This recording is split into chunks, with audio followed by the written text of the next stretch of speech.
Chlorine का कितना है 17। तो प्रोटॉन भी कितने हो गए 17, इलेक्ट्रॉन भी कितने हो गए 17। समझ में आ गया। अब एक इलेक्ट्रॉन इसने क्या किया है लिया है ना, एक इलेक्ट्रॉन क्या किया है लिया है, तो इलेक्ट्रॉनों की संख्या कितनी हो जाएगी 18। तो 17 से 17 क्या करेंगे काट देंगे, तो बचा क्या -9 बचा ना, तो क्या हो जाएगा 1। समझ में आ गई बात। तो हम कब प्लस लगाएंगे कब माइनस लगाएंगे, तो ये समझ में आ गया कंसेप्ट, क्यों प्लस लगता है और क्यों माइनस लगता है। या तो तुम उसको इस तरह से भी याद कर सकते हो कि जब हम इलेक्ट्रॉन देते हैं तो प्लस और जब इलेक्ट्रॉन लेते हैं तो माइनस। समझ में आ गई बात, समझ में आ गई बात। तो ये हो गया तुम्हारा वैलेंसी। हमको वैलेंसी बहुत जरूरी है जानना, अगर हम वैलेंसी जानेंगे ना तभी हम क्या करेंगे किसी भी कंपाउंड का केमिकल फॉर्मूला निकाल सकते हैं। क्लियर हो गया। अब हम वैलेंसी फॉर्मूले के अलावा ऑक्सीडेशन स्टेट, ऑक्सीडेशन नंबर जो है, ठीक है, ये भी अभी तुम लोग को ऑर्गेनाइजेशन केमिस्ट्री और बहुत सारी चीजों में काम आएगा, हम वो कैसे निकालते हैं। तो यहाँ पर देखो वैलेंसी इलेक्ट्रॉन और वैलेंसी सबको समझ में आ गई है। अब हम आगे बढ़ते हैं फॉर्मूले की बात करते हैं। जैसे मैंने बताया था, मैंने कल पूछा था कि सोडियम क्लोराइड का फॉर्मूला क्या होता है, कल मैंने पूछा था तुम लोगों में किसी ने NaCl2 भी कहा था, ठीक है। तो क्यों हम NaCl बस कह रहे हैं, क्यों हम NaCl2 या NaCl3 नहीं कह रहे हैं, उसका कारण मैंने बोला सोडियम क्लोराइड, ठीक है, मैंने क्या वर्ड यूज किया सोडियम क्लोराइड। तो सोडियम के लिए अपन क्या लिखते हैं Na समझ आ गया। क्लोराइड मतलब क्लोरीन के लिए क्या लिखेंगे Cl सबको पता है। सोडियम की वैलेंसी अभी मैंने बताया कितनी होती है -1 +1, क्लोरीन की -1। समझ आ गया, ये क्या हो गया बचा क्या NaCl, तो ये हो गया NaCl। समझ में आ गया। अब मान लो मैं किसी दूसरे कंपाउंड की बात करूं, जैसे मैंने बोला कैल्शियम क्लोराइड, अभी क्या मैंने बोला सोडियम क्लोराइड, अब मैं क्या बोल रही हूँ कैल्शियम क्लोराइड या मैग्नीशियम क्लोराइड, कुछ भी दे। अब जैसे मान लो मैंने बोला कैल्शियम क्लोराइड का फॉर्मूला क्या होगा, ठीक है, मैंने क्या बोला कि कैल्शियम क्लोराइड का फॉर्मूला क्या होगा, तो तुमको रटना नहीं, कैल्शियम क्लोराइड का हम फॉर्मूला खुद निकालते हैं। कैसे निकालते हैं, कैल्शियम की वैलेंसी क्या होती है 2+, कैसे आया ये तुमको पता है, मैंने बताया था ना, परमाणु क्रमांक 20 होता है, कैल्शियम का परमाणु क्रमांक क्या होता है 20, 2 8 8 2 एक्स्ट्रा है तो 2 दे देगा, समझना, इससे वैलेंसी क्या होगी +2। समझ आ गया ना, ये क्या हो गया कैल्शियम का +2, ठीक है। क्लोरीन का -1, समझ क्लोरीन का -1। अब हमको क्या करना है कैल्शियम क्लोराइड का फॉर्मूला लिखना है। तो हम क्या करते हैं जब फॉर्मूला लिखते हैं तो ये क्रॉस मेथड मतलब इसकी वैलेंसी यहाँ, इसका ये यहाँ, समझ में। तो ये क्या है 1 माइनस प्लस अभी कुछ नहीं, सिर्फ नंबर देखो, ये क्या है 1 कैल्शियम 1 से मल्टीप्लाई करो 1 ही आएगा, तो ये सिर्फ क्या होगा Ca। अब ये मैंने बोला ना ये यहाँ कैल्शियम का फॉर्मूला 2 क्लोरीन कितने हो जाएंगे CaCl2। समझ में आ गई बात। फॉर्मूला कैसे निकाले, ये 9th क्लास में है फॉर्मूला, ये समझ में आ गया CaCl2 कैसे आया, सबको समझ में आ गया। अब हम कोई तीसरा एग्जांपल लेते हैं, कोई भी सल्फ्यूरिक एसिड है या कोई भी एग्जांपल है, कैल्शियम क्लोराइड हो गया, कैल्शियम कार्बोनेट हो गया, कैल्शियम नाइट्रेट हो गया, ऐसे करके कोई भी तुम एग्जांपल ले सकते हो। अब जैसे मान लो हम ले लिए मैग्नीशियम, मैंने बोला मैग्नीशियम कार्बोनेट का फॉर्मूला लिखो, कैसे लिखेंगे, ठीक है, मैग्नीशियम कार्बोनेट या सोडियम कार्बोनेट, दो चीज अपन बोल रहे हैं, एक हम बोल रहे हैं मैग्नीशियम कार्बोनेट और एक क्या बोल रहे हैं सोडियम कार्बोनेट। मैग्नीशियम की वैलेंसी होती है 2+, समझ में आ गई बात। कार्बोनेट कैसे लिखते हैं CO3, ठीक है, कार्बोनेट कैसे लिखते हैं CO3 और इसकी वैलेंसी कितनी होती है -, ठीक है, तो कार्बोनेट का क्या होता है 2-, समझ में आ गया ना। तो इससे ये क्या हो गया, तो फॉर्मूला क्या आ गया Mg। समझ में आ गया मैग्नीशियम कार्बोनेट। अब हम बोल रहे हैं सोडियम कार्बोनेट, अब हम क्या बोल रहे हैं सोडियम कार्बोनेट। तो सोडियम कार्बोनेट की वैलेंसी या फॉर्मूला कैसे निकालेंगे, तो देखो सोडियम की वैलेंसी कितनी होती है +1 होता है ना, कार्बोनेट की अभी मैंने बताया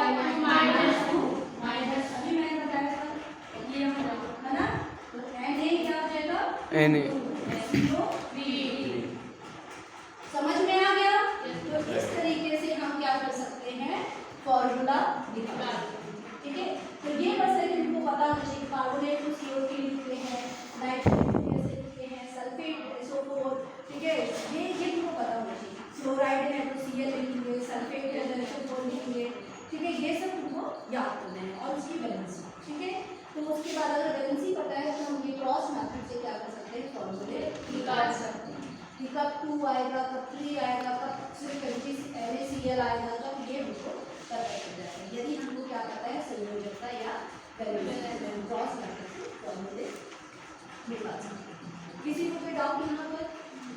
चलो, अब हम वैलेंसी पता चल गया।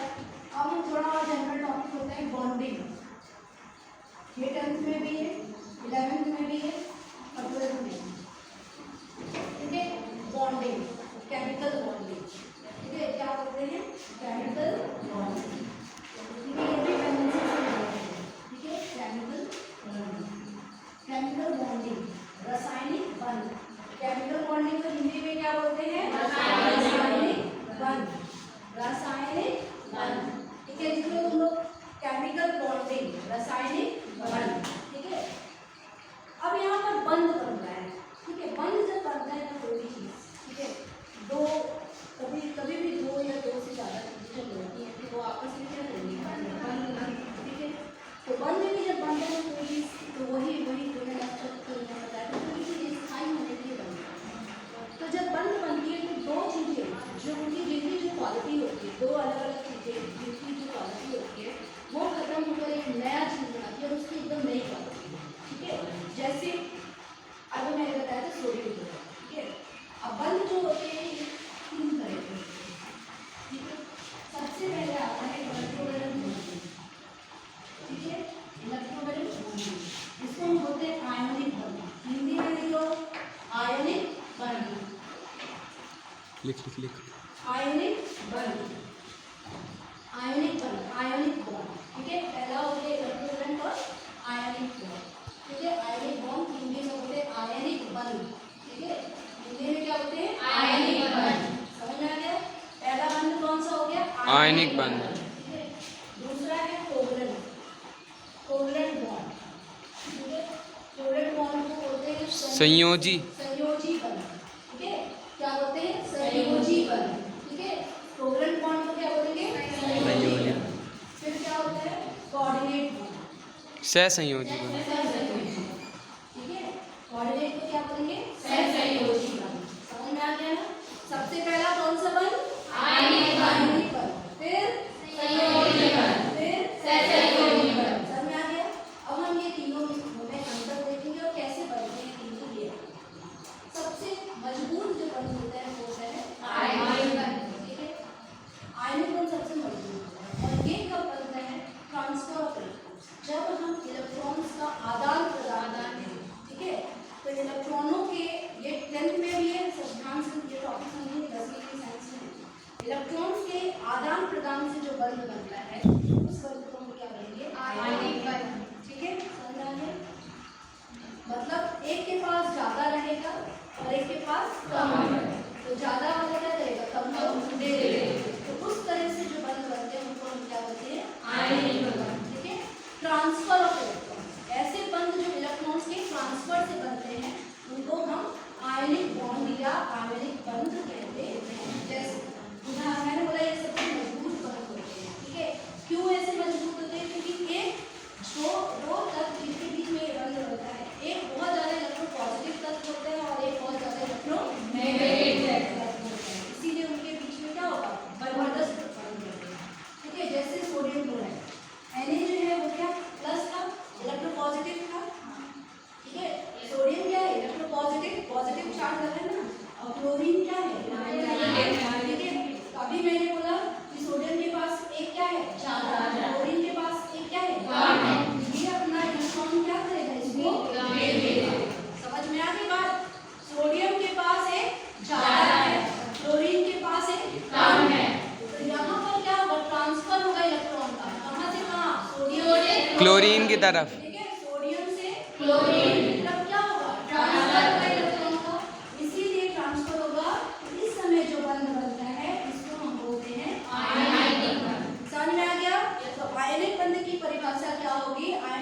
वो बंध होते हैं जो इलेक्ट्रॉन्स के ट्रांसफर से बनते हैं, और ये बंध बहुत मजबूत होते हैं क्योंकि ये विद्युत ऋणात्मक और विद्युत धनात्मक के बीच में बनते हैं।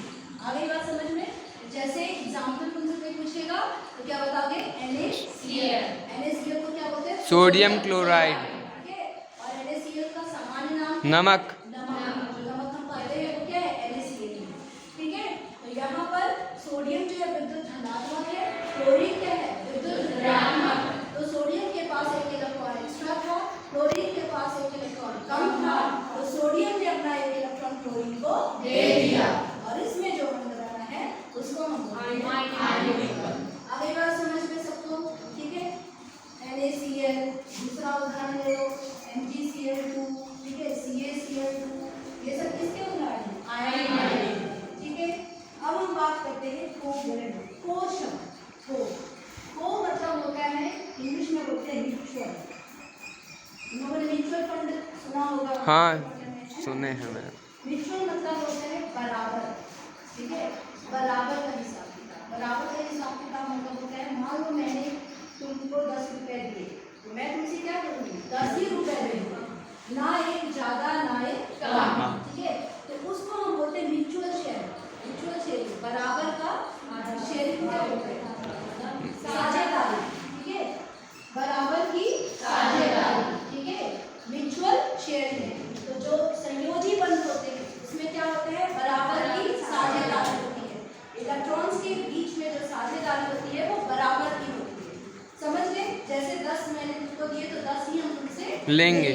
इस तरह की जो शेयरिंग होती है इसको हम बोलते हैं म्यूचुअल शेयरिंग, या क्या बोलते हैं? बराबर की साझेदारी। ठीक है, उदाहरण देखो, कोवैलेंट बॉन्ड। अभी 10वीं में एक चैप्टर है carbon and its compound, carbon और उसके यौगिक। 10वीं में एक चैप्टर और बहुत सारे नंबर आते हैं, बहुत क्वेश्चन आते हैं उसके। ठीक है, और 11वीं 12वीं में तो मतलब एकदम पूरी किताब है। ठीक है, बॉन्डिंग पर, कोवैलेंट बॉन्डिंग पर, हाइड्रोकार्बन से ना पूरे ऑर्गेनिक केमिस्ट्री 12th में पूरा यही है, कोवैलेंट बॉन्डिंग।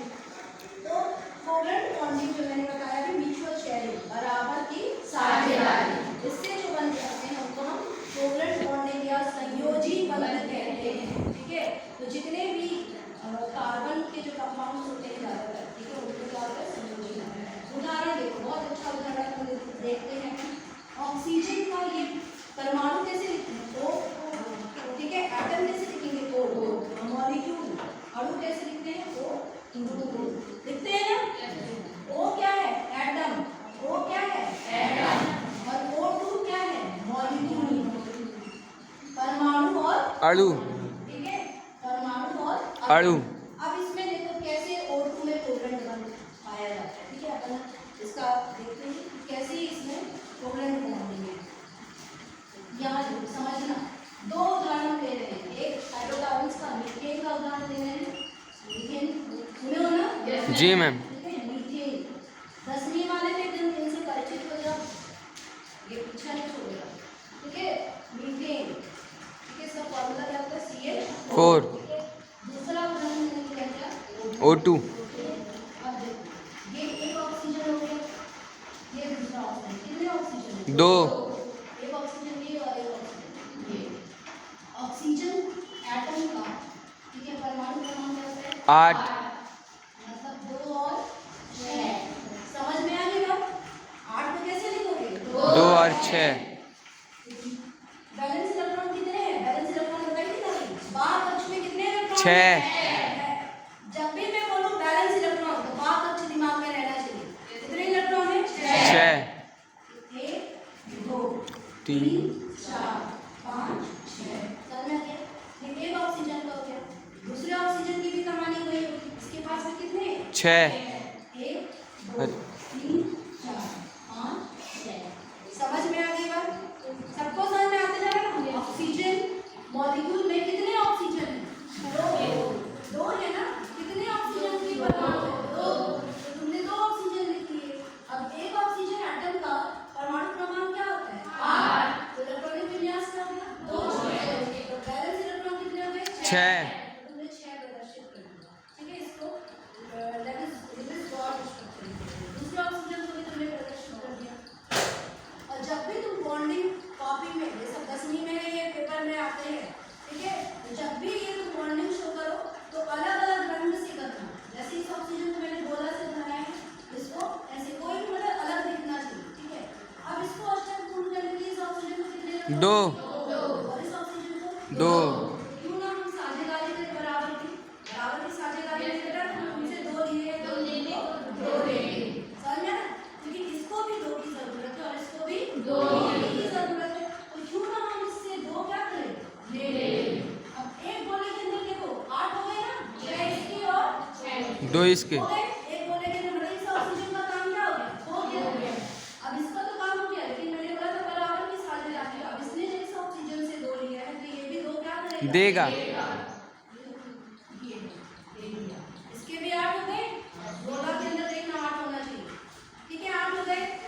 तो यहाँ पर जो बंध बन रहा है कितने बंध, डबल बॉन्ड बनेगा ऑक्सीजन के। एक ये हो गया और एक ये हो गया। कितने बंध, डबल बॉन्ड। ये जो बॉन्ड बना है ये हो गया कोवलेंट बॉन्ड। समझ में आ गया सहयोजी बंध, इसमें कोई दिक्कत ठीक। अब दूसरा उदाहरण मैंने दिया था मीथेन का। दूसरा उदाहरण किसका दिया, मीथेन का। ये तो जितनी हाइड्रोकार्बन से कोवलेंट बॉन्डिंग का खत्म ही नहीं होगी कहानी कोवलेंट बॉन्डिंग, तो भाई हमको समझना ही पड़ेगा। अब देखो यहाँ पर सी कार्बन कितना है, कार्बन कितने, एक। राशि कार्बन कितना है, एक। हाइड्रोजन कितने, 4। एक हाइड्रोजन ये, एक हाइड्रोजन ये और ये हो गए। समझ में आते जा रहा है। इस फॉर्मूले में तो सिंपल है। कार्बन कितना था, एक लिख दिया। हाइड्रोजन कितने हैं, 4। अब बैलेंस कार्बन का परमाणु क्रमांक कितना होता है, 6। तो 2 और 4। बैलेंस इलेक्ट्रॉन कितना है, 4। 1 2 3 4। समझ में आ रहा है। जी मैम। हाइड्रोजन का परमाणु क्रमांक 1, तो एक ही है, 1 1 1 और 1 हो गया। समझ में आ रहा है ना। अब देखो यहाँ पर कार्बन को अपना अष्टक पूर्ण करने के लिए कितने इलेक्ट्रॉन चाहिए, 4। 4 पहले से थे और कितने चाहिए, 4। 4 चाहिए ना। तो ये क्या करेगा, मांग लेगा। ये हाइड्रोजन को बोलेगा कि भाई दे दो हमको, हम अष्टक पूर्ण अपना कराएंगे। तो ये देखो तुम क्या कर रहे हैं, पहले इससे ले लिए ना 1, फिर इस हाइड्रोजन से ले लिए 2, फिर इस हाइड्रोजन से ले लिए 3, फिर इस हाइड्रोजन से ले लिए 4। गोले के अंदर देखो 8 इलेक्ट्रॉन है। हाँ मैम। 4 कार्बन के और 4 हाइड्रोजन के। कार्बन का काम खत्म। जी मैम। खत्म हो गया कार्बन का। अब तुम बोलोगे कि मैंने अष्टक रूट बोला है, तो अष्टक रूट में तो 8 होने चाहिए, लेकिन मैंने जब बैचिक नंबर बताया था तो मैंने बोला था पहला जो कक्षा था उसमें कितने इलेक्ट्रॉन भरे जाओगे, 2। तो 2 भी कैसी अवस्था है, स्थायी अवस्था, या तो 2 हो या तो 8 है ना। तो हाइड्रोजन के पास तो एक था ही, हाँ ना, एक। अब कितने की जरूरत है, एक की मैम। एक ले लेगा तो स्थायी हो जाएगा। पहले वाले कक्षा में तो एक है ही और कितनी जरूरत है, एक। ठीक है। अब देखो इस हाइड्रोजन से इसने कार्बन ने एक लिया था ना, तो ये मैंने बोला था बराबरी की साझेदारी, तो ये हाइड्रोजन एक क्या करेगा, आगे से लेगा। तो ये हाइड्रोजन भी इस कार्बन से ले लेगा, वो भी ले लेगा, वो भी ले जितने लेगा। इलेक्ट्रॉन कार्बन ने इस हाइड्रोजन से दिए हैं उतने ही इलेक्ट्रॉन कार्बन क्या करेगा, उसको दे देगा, क्योंकि बराबर की साझेदारी हमने बोला है। अगर एक लिया है तो एक ही देगा। ऐसे, ठीक है। तो यहाँ पर जो बंद होगा ना, ठीक है, दोनों का काम हो गया। बराबर की साझेदारी से क्या हो गया, दोनों का काम हो गया। कार्बन का भी काम हो गया, कार्बन भी खुश और हाइड्रोजन भी खुश। और दोनों जब खुश हो गए तो खुश होकर क्या बना दिए, ठीक है। समझ में आ गई, दोनों खुश होकर रिंगिंग बना दिए, दोनों कोवलेंट बॉन्डिंग हो गई। समझ में आ गई, सहयोजी बंध गए। तो इस तरीके से जो है हम सहयोजी बंध का निर्माण करते हैं। मैम जैसे उसमें डबल बॉन्ड बना था इसमें नहीं बनेगा? नहीं, इसमें डबल बॉन्ड नहीं होगा, एक बॉन्ड की देखो, एक बॉन्ड की शेयरिंग हुई ना बेटा। डबल बॉन्ड में तुम दूसरा एसिटिलीन का एग्जांपल ले सकते हो, ठीक है। जैसे जो पढ़े हो ना अल्कीन, अल्केन, एल्काइन। अल्कीन जो होगा ना उसमें डबल बॉन्ड बनेगा, अल्काइन में ट्रिपल बॉन्ड बनेगा, लेकिन कार्बन कार्बन के बीच में डबल एक बनेगा। हाइड्रोजन और कार्बन के बीच में एक ही बॉन्ड बनेगा, सिंगल, ठीक है। समझ में आ गया। सिग्मा पाई भी पता है, सिग्मा जब होता है स्ट्रॉन्ग बॉन्ड होता है ना, पाई जैसे बॉन्ड, ये सब तो तुम होता है नहीं, समझ में आ गई बात ये वाली, सबको समझ में आ गया।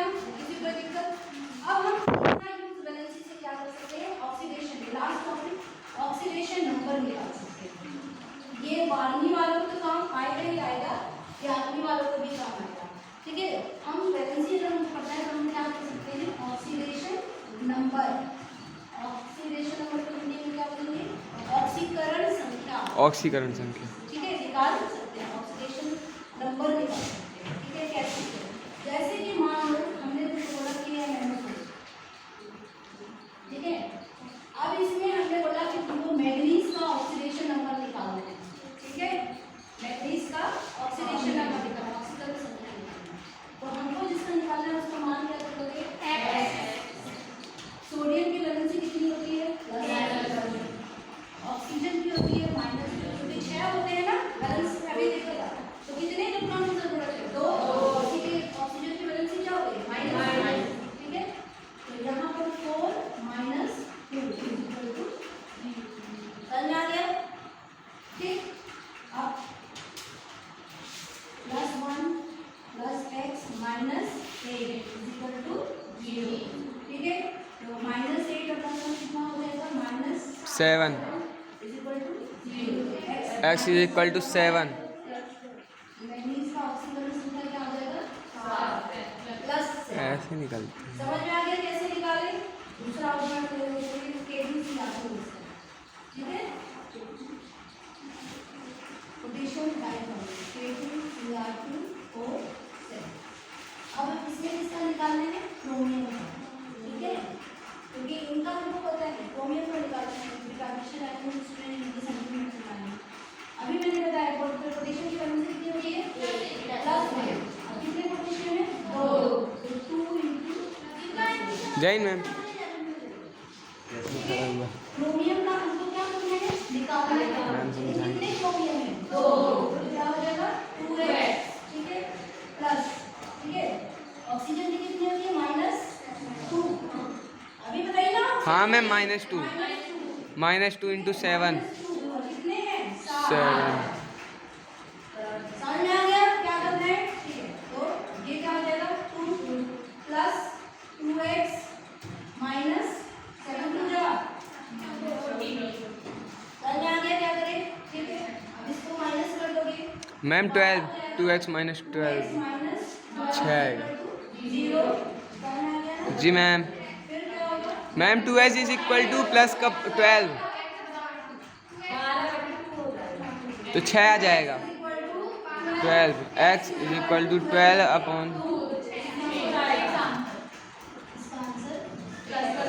मैम हमेशा बीच वाले को निकालते हैं। बीच वाला नहीं, जो ट्रांजिशन एलिमेंट, देखो पोटेशियम का अपन को पता रहता है, ऑक्सीजन का पता रहता है, तो जो ट्रांजिशन एलिमेंट्स है ना, ट्रांजिशन